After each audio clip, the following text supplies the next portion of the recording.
Good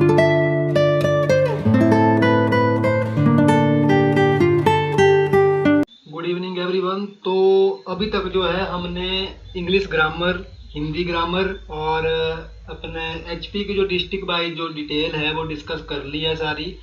तो पिछले कल हमने आपसे डिस्कस किया था कि हम किस टॉपिक्स के ऊपर जो है कंटिन्यू करें। तो सबकी यही था कि जो भी टॉपिक्स हैं जैसे रिवर हो गई या अपने जो हमारी झीलें हैं, साथ में अपने जितने भी स्प्रिंग हैं या जो अपनी लेक्स वगैरह हैं उसके बारे में हम डिस्कस करेंगे, कंटिन्यू चलते रहेंगे इन टॉपिक्स के ऊपर। तो आज जो हमारा टॉपिक्स रहेगा वो टॉपिक रहेगा रिवर्स के ऊपर कि हिमाचल प्रदेश में कितनी नदियाँ बहती है, कौन सी नदी कहाँ से बहती है, कितनी उसकी लंबाई है और कितना जो एरिया उस नदी ने कवर किया गया है। तो ये सारी चीज़ें हम इस टॉपिक में कवर करेंगे। साथ में हम एमसीक्यू भी इसके ऊपर जो है कवर अप करने वाले हैं। अराउंड अराउंड हम जो मोस्ट इम्पोर्टेंट एमसीक्यू हैं जो हर किसी एग्जाम में आए हैं वो भी आफ्टर क्लास डिस्कस करेंगे। सबसे पहले हम बात करते हैं कि इस टॉपिक में हम क्या क्या जो चीज़ें कवर करेंगे। पहले तो आगे नदियों की जो डिटेल होगी कि कौन सी नदी क्या है। इसमें हम जो टॉपिक्स कवर करेंगे उसमें नदियाँ एवं पुल आएंगे, हमारे हिमाचल प्रदेश की नदियों के प्राचीन नाम आएंगे, नदियों के उद्गम स्थल यानी कि नदियाँ कहाँ से निकली हुई है, नदियों की लंबाई हो गई, साथ में इनकी सहायक नदियाँ कौन कौन सी हैं, इनके नदियों के किनारे कौन कौन से हमारे शहर बसे हुए हैं, नदियों के जल ग्रहण क्षेत्र कितना है, नदियों के प्रवेश स्थान कहाँ पे हैं, हिमाचल की नदियों पर स्थित प्रसिद्ध पुल कौन कौन से हैं। तो ये सारे टॉपिक जो हैं 1 से लेकर 7 तक जो टॉपिक्स हैं ये हम सारे कवर करेंगे। और ये मोस्ट इंपोर्टेंट रहेगा अगर आप कोई हिमाचल दर्पण पढ़ रहा है या हिमाचल दर्पण से कोई स्टडी की तैयारी कर रहा है, अपने एग्जाम की तैयारी कर रहा है, तो उसके लिए बहुत जरूरी रहने वाला है क्योंकि ये सारी चीज़ें जो है हिमाचल दर्पण में बड़े डीपली डिस्कस की गई हैं। और इनके साथ साथ जो है जैसे जैसे हम टॉपिक कवर करते रहेंगे तो उसके मोस्ट जो इम्पोर्टेंट क्वेश्चन बनते हैं वो भी आपके पास डिस्कस करते रहेंगे। सबसे पहले हम अपने टॉपिक्स के ऊपर आते हैं अब। तो ये इसका जो टॉपिक्स का जो मैंने आपको एक ब्रीफ सी डिटेल दे दी है कि ये चीज़ें हम डिस्कस करेंगे। सबसे पहले हम बात करें कि जो नदियों में सबसे पहले आपसे बेसिक बहुत सारे एग्जाम में क्वेश्चन पूछा जाता है कि नदियों में अपवाह क्या चीज़ होती है, अपवाह क्या किसको बोलते हैं। एक बहुत सारे एग्जाम में क्वेश्चन आया है कि अपवाह क्या होता है यानी ड्रेनेज क्या किसको बोलते हैं। तो जो अपवाह होता है एक नदी के परिक्षेत्र में जितनी भी जल धाराएं आकर मिलती हैं तथा जल का बहाव मुख्य नदी की ओर होता है उस सारे प्रदेश को उस नदी का अपवाह क्षेत्र कहते हैं। यानी मतलब कि एक नदी की सहायक नदियां जितनी भी उसकी सहायक नदियां हो गई और वो किस क्षेत्र में कितने एरिया को कवर करती है तो उस नदी को उस चीज को जो हम क्या कहते हैं कि उस नदी का अपवाह क्षेत्र कहते हैं। ठीक है, तो ये होगी अपवाह की थोड़ी सी डेप्थ जानकारी। देखो इसमें क्या है, ये चीजें बहुत मोस्ट इंपोर्टेंट क्वेश्चन यहाँ से 3-4 क्वेश्चन मोस्ट इंपोर्टेंट क्वेश्चन बनते हैं ड्रेनेज से। तो इसमें क्या है, हिमाचल प्रदेश की कुल नदियों के जल अधिग्रहण क्षेत्र का सर्वाधिक भूभाग मतलब सबसे बड़ा जो ज्यादा जो भूभाग किस नदी ने कवर किया है वो हमारी सतलुज नदी है। इसने जो है हिमाचल प्रदेश का जो है कुल जो है 30.69% जो है इस नदी के मतलब जो है भूभाग में ये नदी बहती है। ठीक है, इस तरह सबसे कम की अगर बात पूछे तो हमारी जो नदी आती है वो यमुना नदी आती है जो कि 0.67 के अधीन है। और उसके बाद अगर सतलुज के बाद अगर आपसे पूछे तो कौन सी नदी है जिसका जो है भूभाग जो जल अधिग्रहण क्षेत्र जो है सर्वाधिक है वो है हमारी ब्यास नदी। इसका जो ब्यास नदी का जो ये अधिग्रहण क्षेत्र है वो है 24.50% है। उसके बाद है हमारे पास चिनाब नदी का जो है वो है 14.2% है। और उसके बाद आती है राबी क्या है हमारे पास 9.9%। तो बहुत बार जो है ये चीजें हमसे जो है क्वेश्चन पूछा जाता है कि सतलुज नदी का जो है जल अधिग्रहण क्षेत्र कितना है। तो अगर सतलुज नदी का पूछा जाएगा तो आप इतना बता सकते हो कि सतलुज का जो हमारे पास जल अधिग्रहण क्षेत्र है वो हमारा है 30.69%। ठीक है, अगर ये सबसे कम पूछे कि सबसे कम किस नदी का जो है जल अधिग्रहण क्षेत्र है तो वो हमारा यमुना नदी का है।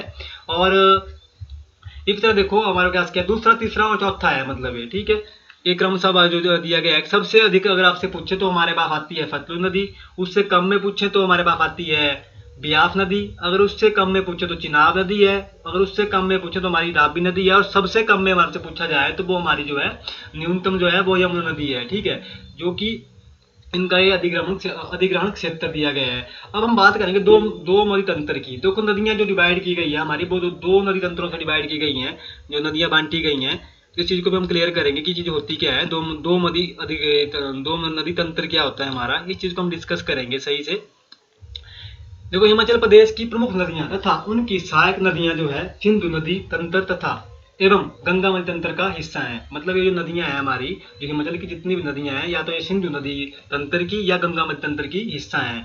तो जो हमारे पास प्रमुख नदी तंत्र है दो हमारे, वो एक है सिंधु नदी तंत्र, दूसरा है गंगा नदी तंत्र, मतलब ठीक है। इस तरह देखो हिमाचल प्रदेश की सतलुज, ब्यास, रावी और चिनाब नदियां, ये जो नदियां हैं हमारी, ये सिंधु नदी तंत्र का हिस्सा है। बहुत बार एग्जाम में क्वेश्चन आता है कि रावी नदी जो है किस नदी तंत्र का हिस्सा है, और ऑप्शन के लिए हमारे पास ये होता है सिंधु नदी तंत्र, यमुना नदी तंत्र, गंगा नदी तंत्र दिया होता है। तो हम ये चीज बता सकते हैं कि जो ये जो हमारी ब्यास, रावी, चिनाब, सतलुज नदियां हैं, ये हमारी ये जो है सिंधु नदी तंत्र का हिस्सा है, ठीक है। अब इस तरह जो हमारे पास, जबकि जो हमारे पास टोंस नदी हो गई, पंबर नदी हो गई, गिरी नदी हो गई, बाटा हो गई, यमुना नदी हो गई, ये जो है इसका जो है अभिन्न भाग है, मतलब यमुना नदी तंत्र का अभिन्न भाग है। कौन कौन सी होगी? अगर आपसे यमुना के बारे में पूछें तो हमारी आएगी टोंस नदी, पंबर नदी, गिरी नदी, बाटा नदी, ये जो है यमुना का है, ठीक है। यमुना नदी का जो है तंत्र है, यमुना नदी तंत्र का ये भाग है। अगर हमारे पास आए सतलुज, ब्यास, रावी, चिनाब, ये किसका है? सिंधु नदी का है। सिंधु में आ गई हमारे पास कौन सी? सतलुज, ब्यास, रावी, चिनाब, तो सिंधु की है। अगर यमुना की हमसे बात करें, यहाँ पे पूछी जाए, तो यमुना में आई गिरी, बाटा, यमुना, तोस, पंबर, ये जो यमुना नदी तंत्र का हिस्सा है, अभिन्न भाग है, ठीक है। अब आती है हिमाचल प्रदेश की प्रमुख नदियां। देखो हमारे हिमाचल प्रदेश में नदियां बहुत सारी बहती हैं, बट जो मेनली हमारे पास नदियां हैं वो 5 नदियां हैं। तो इसमें हमारे पास सबसे बड़ी नदी हमारे पास सतलुज है, उसके बाद ब्यास है, फिर रावी है, फिर चिनाब है और यमुना है। तो ये जो 5 नदियां हैं, इनको मिला के जो है ये हिमाचल प्रदेश की 5 प्रमुख नदियां हैं, ठीक है। इनमें सबसे बड़ी नदी की अगर बात बताई जाए, पूछी जाए, तो वो हमारी सतलुज नदी है। फिर हमारे पास ब्यास आती है, फिर हमारे पास चिनाब आती है, रावी आती है, यमुना आती है। तो ये 5 नदियों से जो है ये नदियां जो है हिमाचल प्रदेश में हमारी बहती हैं। अगर आपसे क्वेश्चन पूछा जाए कि हिमाचल प्रदेश की प्रमुख 5 नदियां, हिमाचल प्रदेश में कितनी प्रमुख नदियां बहती हैं, तो ऑप्शन के लिए अगर हमसे यहाँ पे दिया हो तो आप बता सकते हैं कि हिमाचल प्रदेश में जो है 5 प्रमुख नदियां बहती हैं। बाकी जो नदियां हैं, इन नदियों की जो है सहायक नदियां हैं। जो और नदियां हमारी बहती हैं, ये जो है इन नदियों की जो है सहायक नदियां हैं।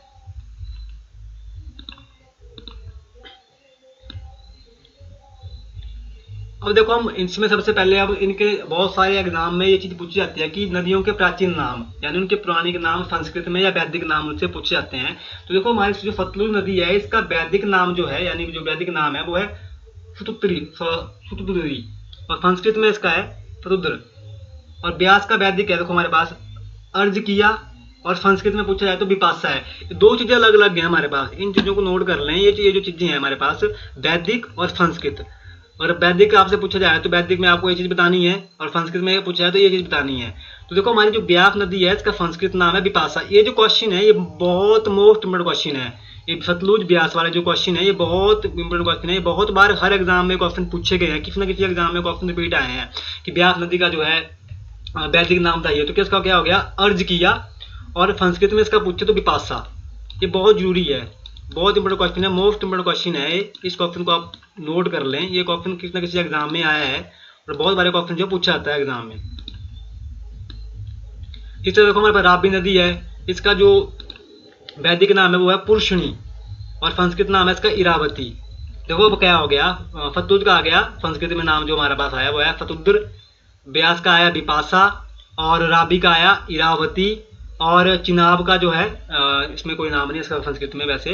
तो ये हमारे पास इसमें जो है, अगर आपसे सतलुज का पूछे तो आप बताएंगे सतुद्र संस्कृत में, अगर ब्यास का पूछे तो विपाशा आएगा, रावी का पूछे तो इरावती आएगा। तो ये 3 क्वेश्चन आपके मोस्ट इंपोर्टेंट क्वेश्चन बन जाते हैं। इसमें 3 क्वेश्चन में क्या, इसमें 6 क्वेश्चन हमारे बनते हैं। एक वैदिक नाम हो गया, और एक हमारे पास संस्कृत के नाम हो गए। ये जो हमारे पास में 6 क्वेश्चन बनते हैं, ठीक है। तो 6 क्वेश्चन आपके मोस्ट इंपोर्टेंट क्वेश्चन है। किसी न किसी पेपर में आपको आएंगे ही आएंगे। अगर नदियों की किसी कहीं बात होगी तो पक्का ये क्वेश्चन आपसे पूछे जाएंगे, 101% है कि ये आएंगे ही आएंगे। ये 6 क्वेश्चनों में से एक क्वेश्चन पक्का एग्जाम में आता ही आता है, ठीक है। अब इस तरह हम बात करें नदी चिनाब की। चिनाब नदी का जो वैदिक नाम है वो है अशिकनी। क्या है इसका नाम? इसका नाम है अशिकनी, अशिकनी। और इस तरह यमुना का है कालिंदी। ये क्वेश्चन भी बहुत बार एग्जाम में आया है। यमुना नदी का वैदिक नाम क्या है? यमुना नदी का वैदिक नाम है हमारे पास कालिंदी। तो ये हो गए नदियों के वैदिक नाम। जो 5 प्रमुख नदियां हैं इनके वैदिक नाम हो गए और संस्कृत के नाम हो गए। ठीक है, अब आते हैं इनके उद्गम स्थान की, कहाँ कहाँ से नदियां निकली हुई है। ठीक है, तो सबसे पहले हम बात करेंगे जो सबसे बड़ी हमारे पास नदी है वो है सतलुज नदी। सतलुज नदी कहाँ से निकली है और कहाँ से इसका जो उद्गम स्थान है। देखो जो हमारे पास जो सतलुज नदी है, जो सतलुज नदी जो हमारी निकली है वो मानसरोवर झील से निकली है, यानी इसको हम रक्ष झील भी बोलते हैं। रक्ष झील से निकली है। तिब्बत से बाणासुर मानसरोवर से सतलुज को हिमाचल प्रदेश में लाया था। इसमें ये चीज है कि जो सतलुज नदी जो हमारी है मानसरोवर झील से निकली हुई है, या इसको रक्ष झील भी बोलते हैं। और तिब्बत से एक पौराणिक मान्यता है कि बाणासुर जो है मानसरोवर से सतलुज को हिमाचल में लाया था। अगर आपसे ये चीज पूछे कि सतलुज नदी को जो है हिमाचल में कौन लाया था, तो इसमें आएगा बाणासुर। बाणासुर जो है मानसरोवर से सतलुज नदी को हिमाचल प्रदेश में लाया था। ठीक है, तो इसका सतलुज का जो उद्गम स्थान हो गया वो हो गया हमारे पास मानसरोवर झील या रक्ष झील। कई बार क्या होता है एग्जाम में दिया होता है कि सतलुज नदी का जो है सतलुज नदी का उद्गम स्थान क्या है, ऑप्शन में जाता है रक्ष झील। ठीक है, बहुत सारे लोग इसमें कंफ्यूज हो जाते हैं कि रक्ष झील कौन सी झील होगी, तो मानसरोवर झील का दूसरा नाम जो हमारे पास क्या है, रक्ष झील है। ठीक है, तो अगर आपसे चीज पूछी जाए कि सतलुज नदी को जो है हिमाचल प्रदेश में कौन लाया था, तो उसका जिनका जो लाया था वो बाणासुर था। बाणासुर जो था मानसरोवर से जो था सतलुज नदी को जो है हिमाचल में लाया था। अब आती है बात नदी की, ब्यास नदी की। तो जो ब्यास नदी हमारी निकली हुई है ये निकली है रोहतांग दर्रे से। ब्यास का जो उद्गम स्थान आ गया वो आ गया रोहतांग दर्रा। तो ये रोहतांग दर्रे से निकली है। भृगुतुंग नाम इसको बोलते हैं हम, या भृगुतुंग भी बोलते हैं इसको। ठीक है, या रोहतांग दर्रा होगा या भृगुतुंग होगा। अगर दोनों चीजें आपके पास दी होगी तो आपको ये चीज चूज करनी है। ठीक है, अब बात आती है रावी नदी की। रावी नदी जो हमारी निकली है ये निकली है बड़ा बंगाल से, जो कि पड़ता है हमारा कहाँ पे, कांगड़ा में। रावी नदी का उद्गम स्थान हो गया बड़ा बंगाल। ठीक है, सतलुज का हो गया मानसरोवर, ब्यास का हो गया रोहतांग दर्रा या भृगुतुंग, और रावी का हो गया बड़ा बंगाल। इस तरह बात आती है चिनाब नदी की। चंद्रा व भागा नदियों के संगम स्थान तांदी, जो कि लाहौल स्पीति में है, से बारालाचा दर्रे के समीप है। ठीक है, जो हमारे पास अगर आपसे पूछे कि चिनाब नदी का जो है उद्गम स्थान कहाँ है, तो हम बता सकते हैं तो तांदी से है और बारालाचा दर्रे के समीप है। और ये जो नदी है दो नदियों के संगम से बनी है, चंद्रा और भागा नदी के संगम से। जो चिनाब नदी हमारी बनी है वो दो नदियों के संगम से बनी है। जो दो नदियां हैं वो चंद्रा और भागा हैं, और जहाँ पे आपस में मिलती हैं उस संगम को हम बोलते हैं तांदी, जो कि लाहौल स्पीति में है। बहुत बार एग्जाम में क्वेश्चन आता है कि चिनाब नदी जो चंद्रा व भागा नदियां कहाँ पे मिली हैं, तो जो चंद्रा और भागा नदियां हमारे पास जो मिली हैं उस संगम का नाम है तांदी, और वो पड़ता कहाँ है हमारे पास, पड़ता है लाहौल स्पीति जिले में। और निकली और ये है कहाँ पे, बारालाचा दर्रा के समीप पे है, यानी बारालाचा पास के समीप है। तो ये चीज आपकी हो गई। सतलुज आई हमारे मानसरोवर से, ब्यास आई रोहतांग दर्रे से, रावी आई बड़ा बंगाल से, चिनाब आई दो नदियों से बनी है चंद्रा और भागा से, और जिनका जो संगम स्थान है वो तांदी है और बारालाचा दर्रे के समीप में है। डिस्ट्रिक्ट आई लाहौल स्पीति। ठीक है, तो ये चीज आपकी क्लियर हो गई। अब बात आती है यमुना की। जो हमारे पास यमुना नदी है वो निकली है कालिंद पर्वत से, यानी यमुनोत्री। यह बहुत बार ऐसा दिया जाता है कि जो यमुना नदी का जो उद्गम स्थान क्या है, ऑप्शन दिया जाता है कालिंद पर्वत, ठीक है, या दिया जाता है यमुनोत्री। अगर दोनों में से ये दोनों ऑप्शन है किसी क्वेश्चन में, तो आपको ये दोनों ऑप्शन हमारे राइट है, या कालिंद पर्वत या यमुनोत्री। जो यमुनोत्री का जो दूसरा नाम है वो हमारे पास कालिंद पर्वत है। ठीक है, तो यमुना का हो गया हमारे पास कौन सा, कालिंद पर्वत या यमुनोत्री। देखो सतलुज आई मानसरोवर झील से, और इसका या रक्ष झील बोल सकते हैं, और लाया कौन था इसको, हिमाचल प्रदेश में बाणासुर। और ब्यास हमारी निकली है रोहतांग दर्रे से, भृगुतुंग से। ठीक है, ये रावी का जो उद्गम स्थान है वो है बड़ा बंगाल, डिस्ट्रिक्ट कांगड़ा में पड़ता है। चिनाब का मैंने आपको बता दिया चंद्रा और भागा नदियों के संगम से ये बनी हुई है। जहाँ पे संगम है उस संगम का नाम है तांदी, और ये जो तांदी है लाहौल स्पीति जिले में है और बारालाचा दर्रे के समीप में है। ठीक है, यमुना हमारे पास आई कालिंद पर्वत से, यानी यमुनोत्री से। तो ये चीजें होगी आपकी क्लियर। यहाँ से देखो कितने क्वेश्चन हमारे पास बनते हैं, 1 2 3 4 5 क्वेश्चन हमारे सिंपल बनते हैं इनके उद्गम स्थान के बारे में। बाकी अगर चंद्रा और भागा नदी का आपसे पूछा जाए, संगम पूछा जाए, तो आएगा तांदी, छठा क्वेश्चन हो गया हमारे पास। और अगर पूछा जाए कि कौन सी डिस्ट्रिक्ट में पड़ता है, तो लाहौल स्पीति आएगा। ठीक है, तो इससे हमारे कम से कम जो है 8-9 क्वेश्चन इस टॉपिक से हमारे बनते हैं। तो ये 8-9 क्वेश्चन ऐसे हैं कि बहुत बार एग्जाम में आते हैं। उद्गम स्थान नदियों का पूछा जाता है, बहुत बार पूछा जाता है। ठीक है, या तो उनके वैदिक नाम पूछे जाते हैं या इनका उद्गम स्थान पूछा जाता है। ठीक है, तो ये चीजें हमारी होगी क्लियर। ये हमारे पास 5 प्रमुख नदियां, सतलुज, ब्यास, रावी, चिनाब और यमुना। ठीक है, अब आती है नदियों की लंबाई के बारे में, इन नदियों की लंबाई कितनी है। ठीक है, तो देखो जो हमारे पास सतलुज नदी की जो लंबाई है, देखो सबसे पहले हम बात करेंगे नदी सतलुज की। सतलुज नदी की जो कुल लंबाई है हमारे पास, एक ऑप्शन मोस्ट इंपोर्टेंट क्वेश्चन है और एचपी टेट के पेपर में क्वेश्चन आया था, ठीक है, और सीडीपीओ के एग्जाम में भी क्वेश्चन आया था, 2012 का कोई एग्जाम था उसमें भी आया था, और हेडमास्टर क्लर्क वगैरह के एग्जाम में क्वेश्चन बहुत बार पूछा गया है। सतलुज नदी की जो लंबाई है कितनी है, जो सतलुज नदी की कुल लंबाई है हमारे पास 1448 किलोमीटर, और इसका जो हिमाचल प्रदेश में जो प्रवाह है वो 320 किलोमीटर में है। देखो अगर आपसे यहाँ पे पूछे कि सतलुज नदी की कुल लंबाई कितनी है तो वो आएगी 1448 किलोमीटर, ठीक है।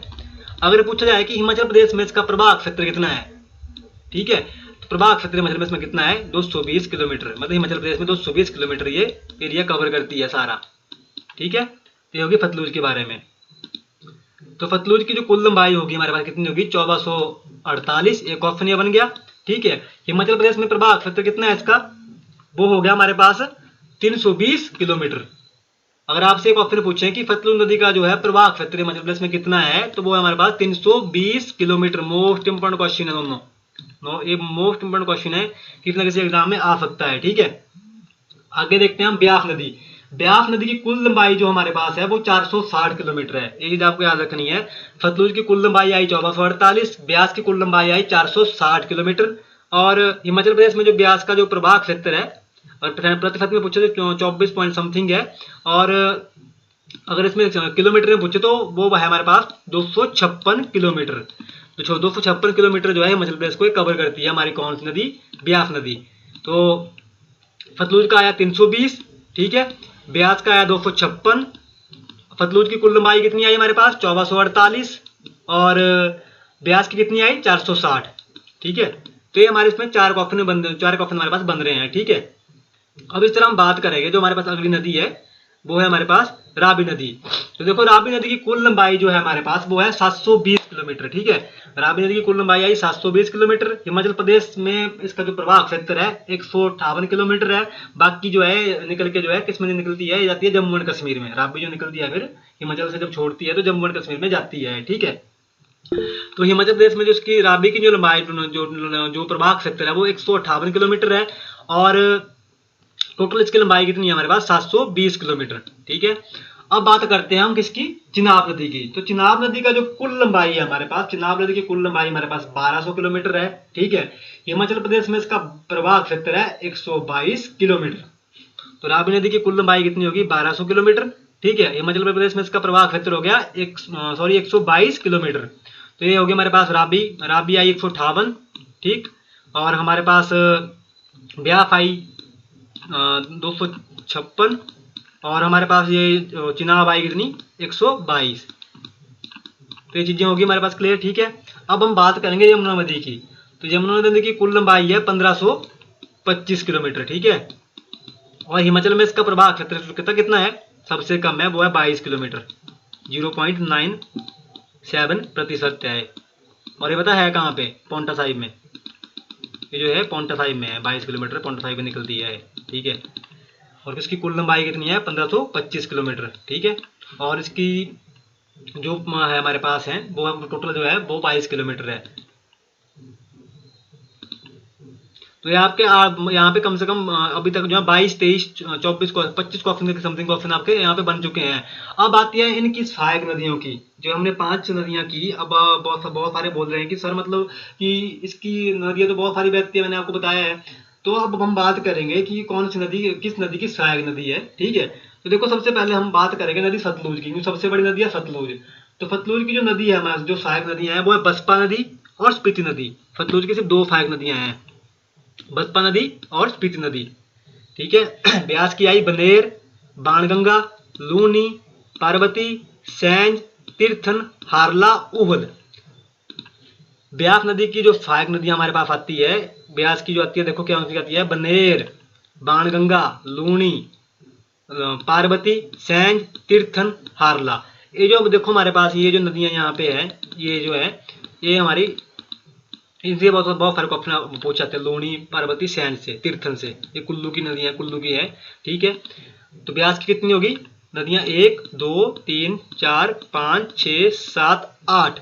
ब्यास नदी की अगर सहायक नदियों के बारे में पूछा है कितनी है, 8 नदियां हैं, ठीक है। और कौन कौन सी है हमारे पास, वो आती है बनेर, बाणगंगा, लूनी, पार्वती, सैंज, तीर्थन, हारला, उहुल, उहुल नदी। ठीक है, कई बार क्वेश्चन आता है कि उहुल नदी जो है किस नदी में जाके मिलती है, तो उहुल नदी में मिलती है ब्यास नदी में। ठीक है, अब आती है रावी नदी की। रावी देखो, बांदल आ गई, तंतगिरी आ गई, छतरानी आ गई, स्यूर खड्ड आ गई हमारे पास, साल, बुडील, बलजेड़ी, चिड़चिड़, चिरचिंड। तो ये है रावी नदी की सहायक नदियां। कौन कौन सी आई? बांदल, तंतगरी, छतरानी, स्यूल, साल, बुडील, बलजेड़ी, चिड़चिंड। ये जो इसकी रावी की नदियां हैं, सहायक नदियां। अब आती है चिनाब नदी की। चिनाब की दो ही हैं, चंद्रा और बागा। अब आती है नदी की बात यमुना नदी की, सहायक नदियां की कौन कौन सी है। देखो, यमुना की गिरी आई, तोस, पंबर और आंध्रा। ये नदियां जो है यमुना की जो है सहायक नदियां हैं। 1 2 3 4 4 होगी यमुना की। ठीक है, अब हम बात करेंगे कि इन नदियों के किनारे कौन कौन से गांव बसे हुए हैं। ठीक है, तो फतलू नदी के किनारे जो गांव हमारे पास जो शहर बसे हैं, उसमें सबसे पहले नामगिया, कल्पा, रामपुर, तत्तापानी, बिलासपुर। कौन कौन से आए इसमें? नामगिया, कल्पा, रामपुर, तत्तापानी, बिलासपुर। तो जो यमुना नदी के किनारे जो शहर बसे हुए हैं वो है नामगिया, कल्पा, रामपुर, तत्तापानी, बिलासपुर। और यहाँ पे क्या है, बिलासपुर में सबसे बड़ा पुल है यहाँ पे। ठीक है, कंदौल के नाम, कंदौल पे। और देखो, ब्यास के किनारे जो गांव जो हमारे पास शहर बसे हैं, देखो पहला कहता है मनाली, मंडी, कुल्लू, पंडो, नदौन, सुजानपुर, देहरा, गोपीपुर। मतलब एक चीज है देहरा, गोपीपुर। ये हमारे जो है ब्यास नदी के किनारे जो है शहर बसे हुए हैं। ठीक है, कौन कौन से हैं? मनाली, मंडी, कुल्लू, पंडो, नदौन, सुजानपुर, टीरा बोल सकते हैं, सुजानपुर, देहरा, गोपीपुर। ये जो है हमारे पास ब्यास नदी के किनारे ये जो है शहर बसे हुए हैं। अब बात करें हम रावी की, तो रावी में दो ही हैं, चंबा और ब्रह्मौर। कौन कौन से हैं? चंबा और ब्रह्मौर। ठीक है, हिमाचल की बात हो रही है, हिमाचल के बाहर की नहीं हो रही है। ठीक है, चिनाब में आया तांदी, मैंने पहले बता दिया। यमुना में आया पोंटा साहिब। ठीक है, इससे पता एक क्वेश्चन बनता है, बड़ा बहुत सारे एग्जाम में क्वेश्चन आया था कि जो पोंटा साहिब का जो गुरुद्वारा है वो किस नदी के किनारे स्थित है। ठीक है, जो पोंटा साहिब का जो गुरुद्वारा है वो किस नदी के किनारे स्थित है। तो ये जो पोंटा साहिब का गुरुद्वारा है हमारे पास जो है यमुना नदी के किनारे स्थित है। ठीक है, तो ये मोस्ट इंपोर्टेंट क्वेश्चन समझ लो इसको आप, ये बहुत बार अभी टेट के एग्जाम में क्वेश्चन आया था। ठीक है, अब हम बात करेंगे इनकी जल ग्रहण क्षेत्र की। ठीक है, लंबाई इनकी नदियों की हो गई और प्रवाह क्षेत्र इनका हो गया। अब इनकी बात करेंगे हम नदियों के जल ग्रहण क्षेत्र की। देखो, जो सतलुज नदी का है वो है 20,000 वर्ग किलोमीटर। ठीक, ब्यास का आया 12,000 वर्ग किलोमीटर, रावी का आया 5,451 वर्ग किलोमीटर, चिनाब का आया 7500 वर्ग किलोमीटर। ठीक है, अब यमुना का आता है हमारे पास 2320 वर्ग किलोमीटर। तो ये कौन सा है? इनका जल ग्रहण क्षेत्र है इनका। ठीक है, सतलुज का सबसे ज्यादा है, कितना है? 20,000 वर्ग किलोमीटर। ब्यास का कितना है? 12,000 वर्ग किलोमीटर। रावी का है 5,451 वर्ग किलोमीटर। चिनाब का है 7,500 वर्ग किलोमीटर। यमुना का है 2,320 वर्ग किलोमीटर। ये कौन सा है हमारे पास? ये आया इनका जल ग्रहण क्षेत्र। यहाँ से क्वेश्चन बनता है, पूछा था एग्जाम में कि सतलुज नदी का जल ग्रहण क्षेत्र कितना है, रावी का कितना है, ब्यास का कितना है, चिनाब का कितना है, यमुना का कितना है। ये जो नदियां हैं मोस्ट इंपोर्टेंट हैं, चाहे किसी भी एग्जाम की आप तैयारी कर रहे हो, सबके लिए बहुत जरूरी है। ठीक है, अब हम बात करेंगे नदियों के प्रवेश स्थान। अब इनकी बात आती है कि कहाँ कहाँ से जो है हिमाचल प्रदेश में इनका प्रवेश हुआ है। देखो, सतलुज नदी पहले करेंगे। सतलुज नदी सिपकी दर्रे यानी किन्नौर से हिमाचल प्रदेश में प्रवेश करती है। देखो, क्वेश्चन आया था एग्जाम में, क्वेश्चन एग्जाम में आया था, 5 के एग्जाम में क्वेश्चन आया था कि जो सतलुज नदी है वो हिमाचल प्रदेश में कहाँ पे जो है प्रवेश करती है। तो वो सतलुज नदी जो प्रवेश करती है उस जगह का नाम है सिपकी दर्रे से करती है। और ये जो दर्रा है कहाँ पे है? किन्नौर में। देखो, यहाँ पे दो क्वेश्चन हमारे बनते हैं। एक तो बनता है कि जो सिपकी दर्रा है कहाँ पे है?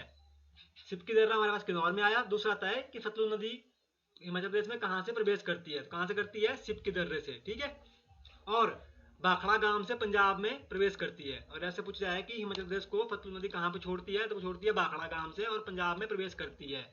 बसपा नदी कल्पा में सतलुज में मिलती है। कौन सी नदी मिलती है सतलुज में? बसपा नदी। और कहाँ पे मिलती है? कल्पा में।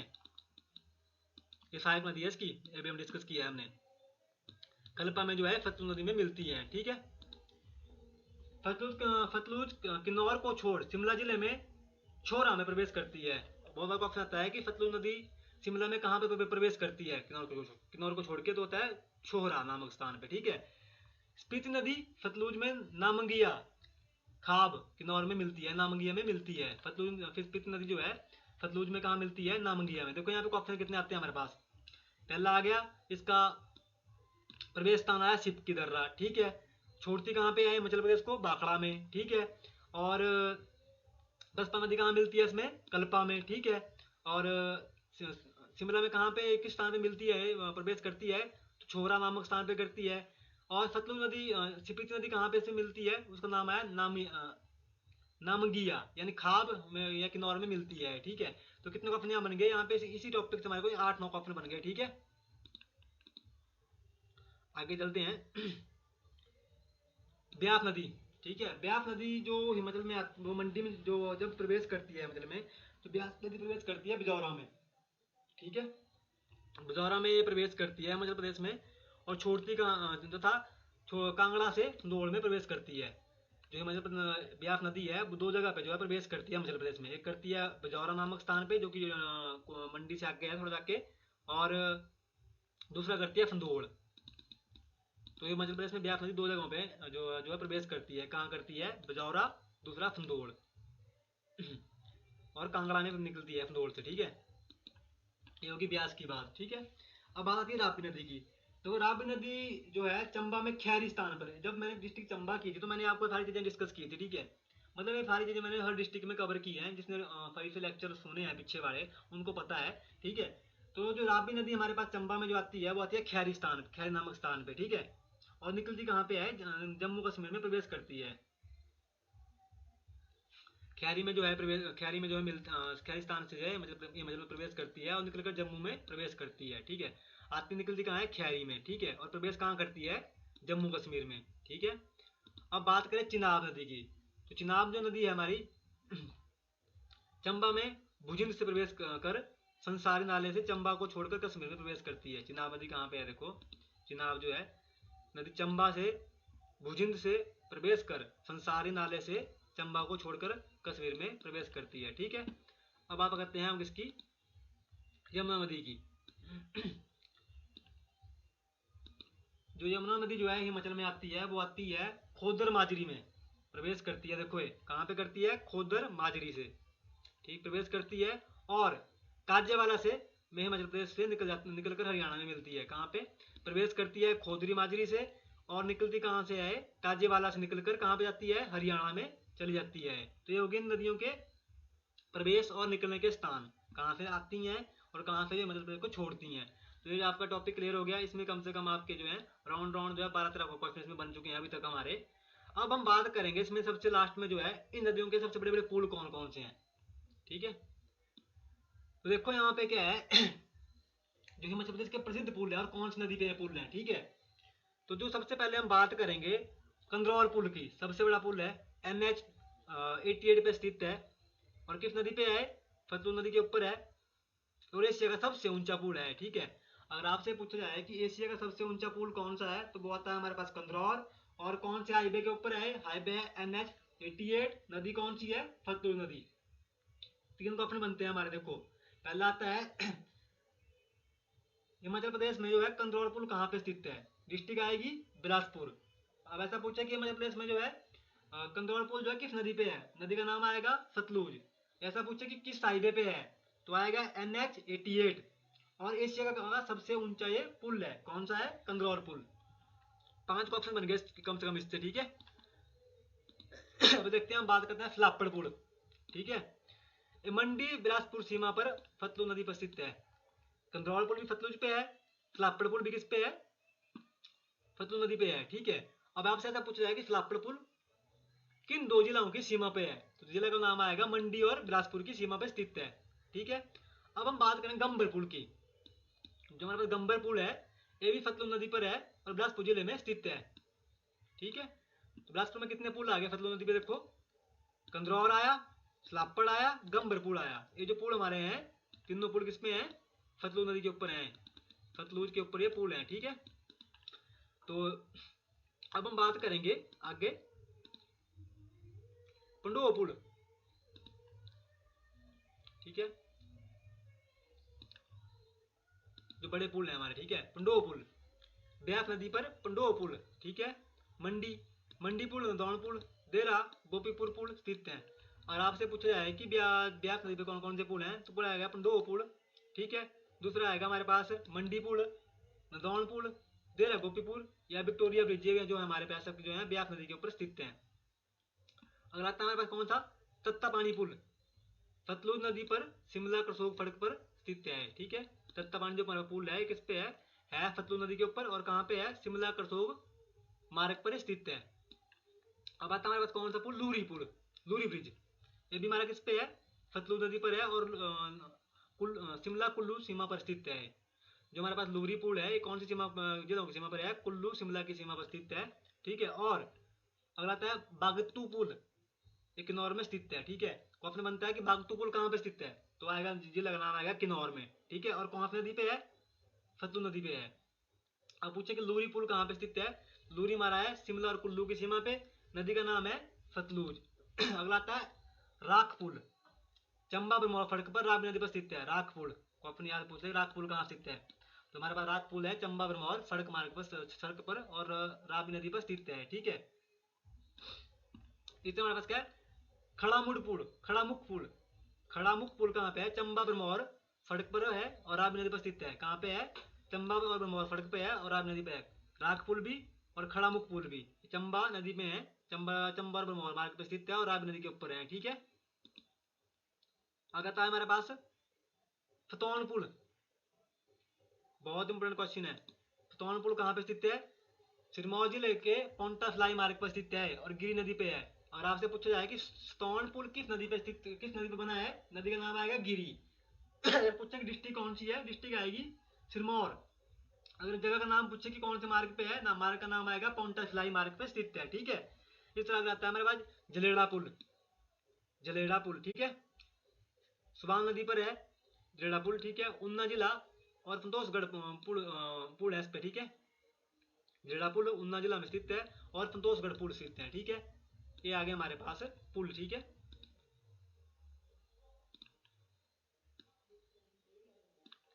तो ये होगी पुलों और नदियों के बारे में बात। अब हम क्या करेंगे, अब हम कुछ एमसीक्यू डिस्कस करेंगे। 15 एमसीक्यू हैं, उनको डिस्कस करेंगे, ठीक है। पहला एमसीक्यू है वो है ब्यास नदी के उद्गम स्थान का नाम बताओ। ब्यास नदी के उद्गम स्थान का नाम बताओ। कौन सा है? ब्यास कुंड है, पिज है, गाजा है, पार्वती है। तो जो हमारे पास जो ब्यास नदी का जो उद्गम स्थान है, जो कहाँ से निकली है, अगर दर्रा का तो दर्रा आएगा आपका, मैंने बता दिया है आपको, ठीक है। अगर इसके प्रॉपर का नाम पूछे वो आएगा हमारे पास ब्यास कुंड। ब्यास नदी निकली है हमारे पास ब्यास कुंड से, और दर्रा का नाम आएगा रोहतांग दर्रा, ठीक है। अब आता है अगला क्वेश्चन हमारे पास, क्वेश्चन नंबर 2 है हमारे पास। हिमाचल प्रदेश की सबसे विस्तृत नदी कौन सी है? हिमाचल प्रदेश की सबसे विस्तृत नदी कौन सी है, ठीक है। देखो, सबसे विस्तृत नदी हमारे पास कौन सी है? रावी है, सतलुज है, चिनाब है या ब्यास है। यानी विस्तृत आ गया लंबा, मतलब, ठीक है। लंबी भैया बड़ी नदी कौन सी है, ठीक है। तो वो हमारे पास कौन सी है? वो है सतलुज नदी, ठीक है। आगे क्वेश्चन हमारे पास,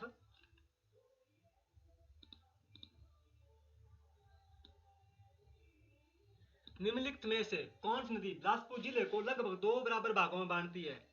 निम्नलिखित में से कौन सी नदी जो है बिलासपुर जिले को जो है 2 बराबर भागों में बांटती है?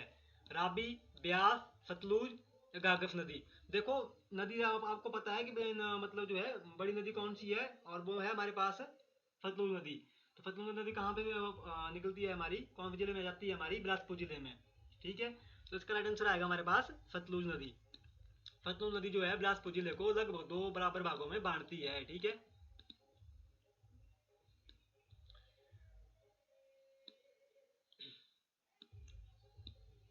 इसको छोड़ दो आज वाले क्वेश्चन को। चंबा किस नदी के किनारे उपस्थित है? चंबा जो है किस नदी के किनारे उपस्थित है? चंबा किस नदी के किनारे उपस्थित है? ऑप्शन है सतलुज, चंद्रभागा, रावी या ब्यास। तो चंबा हमारे पास जो शहर है वो जो हमारा बसा हुआ है वो रावी नदी के किनारे स्थित है। ठीक है, इसका राइट आंसर आएगा रावी नदी।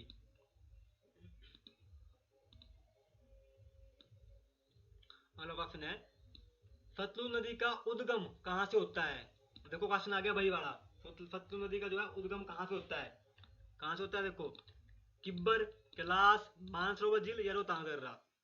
तो देखो जो हमारा सतलुज नदी का जो उद्गम स्थान है, जो उसका उद्गम होता है वो होता है हमारा कस से, मानसरोवर झील से।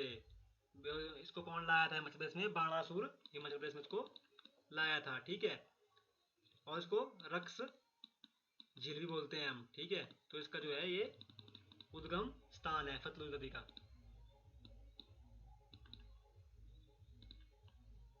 अगला क्वेश्चन देखते हैं, बिनबा किस नदी की सहायक वह गौण नदी है। बिनबा नदी, देखो बिनबा किसकी है, ब्यास की है, रावी की है, चिनाब की है, सतलुज की है।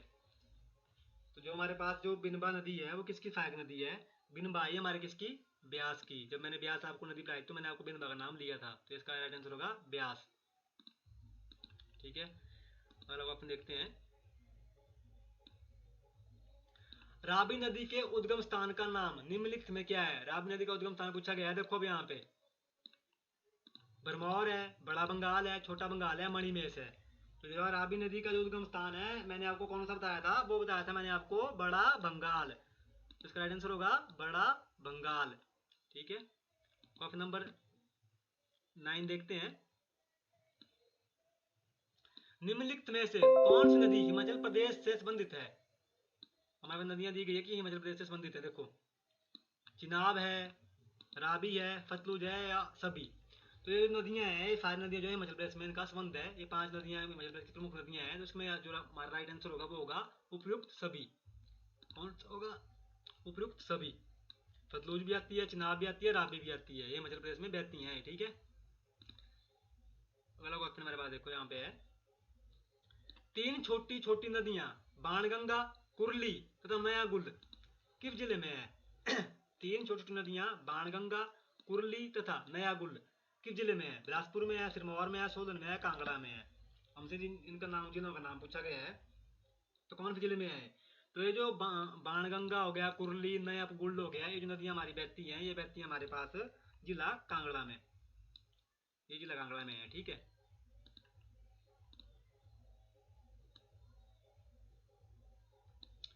सतलुज नदी हिमाचल प्रदेश के निम्न में से किस जिले को 2 असमान भागों में बांटती है। 2 असमान भागों में बांटती है। पहले पूछा समान, अब पूछा है असमान भाग, चंबा, किन्नौर, सोलन या शिमला। तो अगर असमान भागों की बात आए तो वो आएगा हमारे पास किन्नौर। ठीक है, सतलुज नदी हिमाचल प्रदेश के निम्न में से किस जिले को 2 असमान भागों में बांटती है। अगर समान का बात आएगी तो आएगा बिलासपुर, अगर पूछा जाएगा असमान तो आएगा किन्नौर। ठीक है, अगला क्वेश्चन देखते हैं, निम्नलिखित में से कौन सी नदी यमुना की सहायक नदी है। बताओ अब यहां से कौन सी होगी, पंबर है, तोश है, सुकेती है, गिरी है। तो यमुना की जो नदी है, पंबर तो है नहीं, तोश भी नहीं है, सुकेती भी नहीं है। ठीक है, जो आएगी हमारे पास ये आएगी गिरी नदी। ठीक है, यमुना की जो सहायक नदी है वो है गिरी नदी। अगला क्वेश्चन देखते हैं, हिमाचल प्रदेश से होकर कुल कितनी यमुना की सहायक नदियां हैं। यमुना नदी की कितनी सहायक नदियां हैं हिमाचल प्रदेश में, तो वो है 5। ठीक है, ऑप्शन दिया है 16, 8, 5, 3। यमुना की हमारे पास कितनी है, 5 है। आगे चलते हैं, निम्नलिखित हिमाचल प्रदेश को उत्तराखंड की पूर्वी सीमा कौन सी नदी बनाती है। तो हिमाचल प्रदेश की जो जो उत्तराखंड की पूर्वी सीमा है कौन सी नदी बनाती है हमारे पास, यमुना, पार्वती, रावी, सतलुज। सबको पता है कि इस नदी जो होगी वो होगी यमुना ही हमारी, क्योंकि यही जो है हिमाचल प्रदेश और उत्तराखंड की नदी उसमें जो है बहती है सीमा पे, तो यह नदी का नाम है यमुना। अगला क्वेश्चन देखते हैं, चंद्र और भागा किस स्थान पर मिलती हैं। चंद्र और भागा नदी का संगम स्थान पूछा गया है। ठीक है, कौन सा, तांदी, केलांग, सुहाग या पटन। तो जो चंद्र और भागा का जो संगम स्थान है वो है तांदी। अगला आता है मेरा क्वेश्चन, ये क्वेश्चन हमारा सेकंड लास्ट है, हिमाचल प्रदेश में चिनाब नदी को अन्य किस नाम से पुकारा जाता है? हिमाचल प्रदेश में जो है चिनाब नदी को जो है अन्य किस नाम से पुकारा जाता है? चंद्रकला, चंद्रभागा, चपला या चारुद्रा? जो इसका जो नाम है हमारा, जो चिनाब का जो दूसरा नाम है वो है चंद्रभागा। क्या है? चंद्रभागा। चंद्रभागा के नाम से इसको जानते हैं हम। ठीक है, और लास्ट ऑप्शन देखेंगे। हिमाचल प्रदेश में बहने वाली सतलुज नदी का वैदिक नाम पूछा गया है। देखो अब यहाँ पे क्या है, सतलुज नदी का वैदिक नाम चंद्रभागा, चिताद्री, सतुद्री या शताक्षी? तो वैदिक नाम क्या है इसका? वो है हमारे पास सतुद्री। ठीक है, तो ये थे कुछ एमसीक्यू जो मैंने डिस्कस किए हैं आपके साथ। अब मैं जो है आपसे कुछ पूछूंगा, अभी क्लास छोड़ के कोई जाएगा नहीं, मैं सबको अनम्यूट कर रहा हूँ। ठीक है।